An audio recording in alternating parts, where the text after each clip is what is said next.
Welcome to the Level 1 Quantitative Methods Summary video series. This video is a summary of the Quant reading on discounted cash flow applications. The first part of the discounted cash flow application is to cover net present value and internal rate of return. And you need to be really good at coming up with NPV using the calculator. And the keystrokes are shown right here. So make sure you can do this very fast. I will pause for a minute and you plug in the numbers to make sure you come up with this NPV. All right, so make sure you are good at this and you practice this enough times that you can do this very quickly. Then the next related concept is the IRR. The IRR is the rate such that NPV is 0. If you are given cash flows like this, then you have to again plug into the calculator. Notice that you do not need to enter an interest rate because that's what you are computing. The IRR is called an internal rate because it's the rate based on the cash flow associated with the project. So plug in these numbers and you should get 13.11%.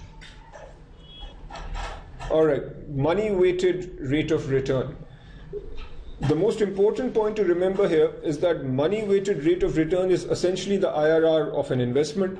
You determine all the cash flows, plug those cash flows into the calculator and you get your IRR.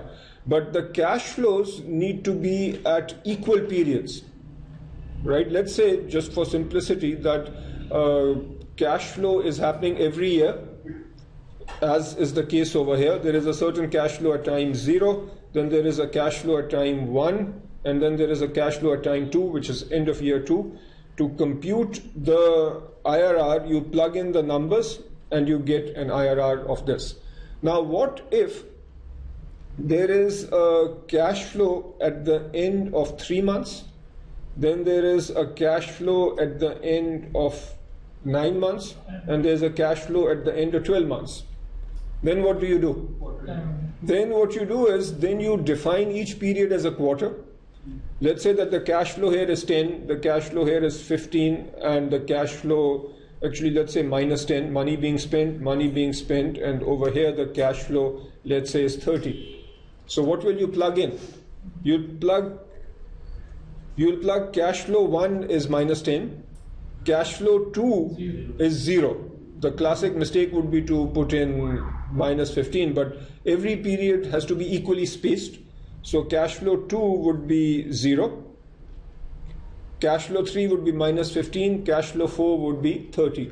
Then the IRR that you get would be a quarter rate or an annual rate? The rate that you will get will be the rate for a quarter, because each period is a quarter. The calculator doesn't know that the period is a quarter or a year. So the calculator just treats this as your period now. So the rate will be for this period, and you need to then multiply by 4 to annualize.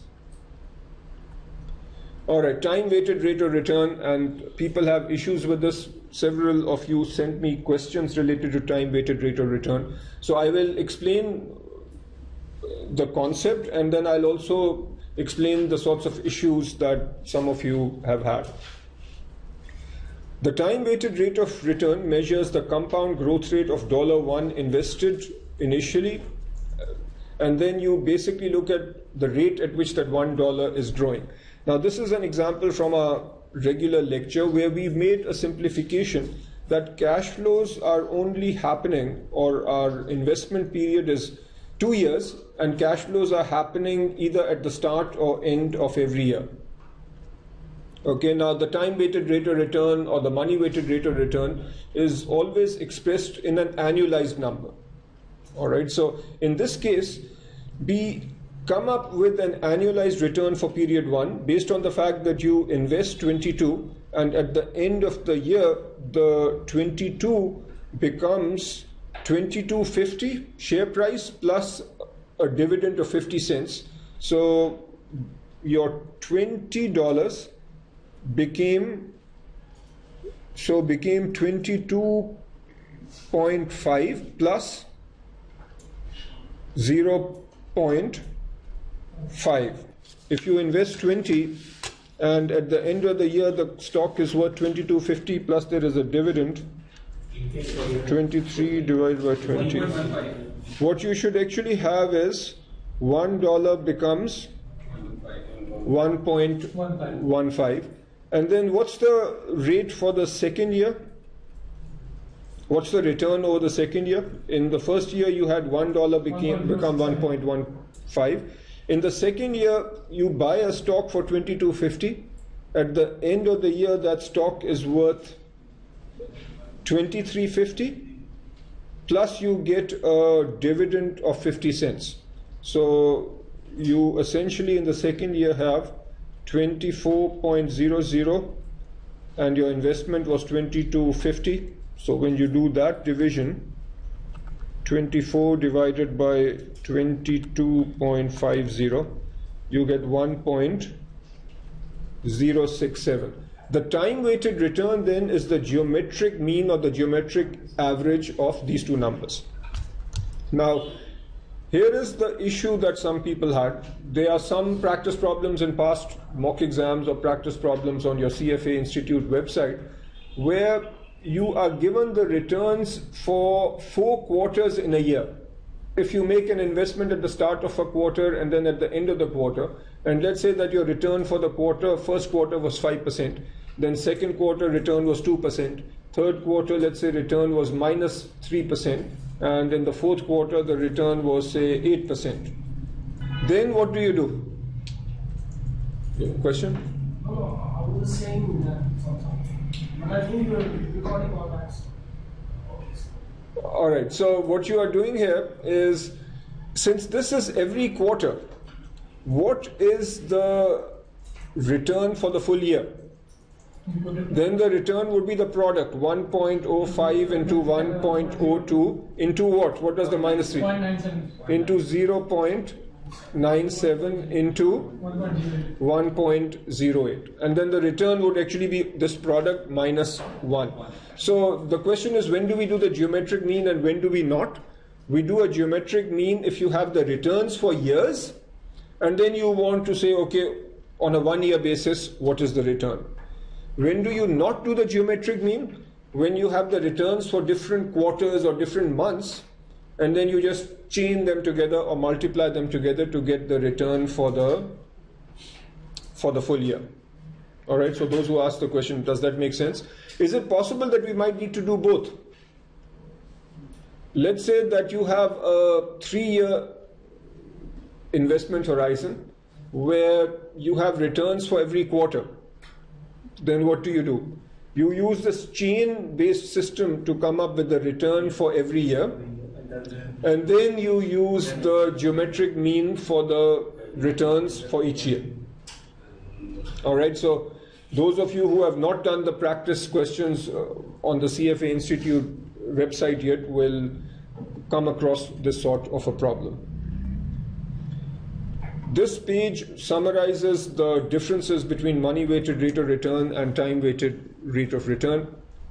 The money-weighted rate of return is simply the IRR, and I actually want you to read this. This is testable because they might ask you about the differences between the two.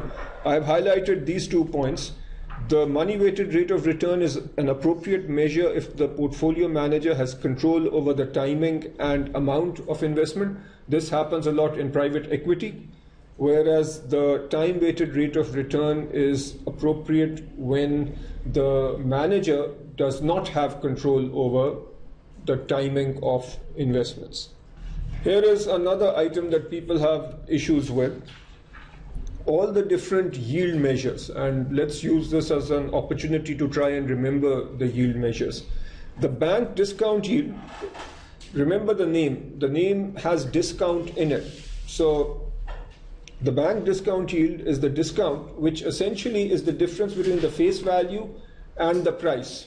So specifically the discount is equal to face value minus price divided by the face value. And if you are not given the face value of a bond, just assume that the face value is 100. So discount divided by face value into 360 over T. T is the amount of time to maturity. The holding period return is the overall return during a holding period of, let's say, 3 months divided by the investment. The money market yield is the holding period yield into 360 over T. And then the effective annual yield is 1 plus holding period yield into, actually raised to the power of 365 over T.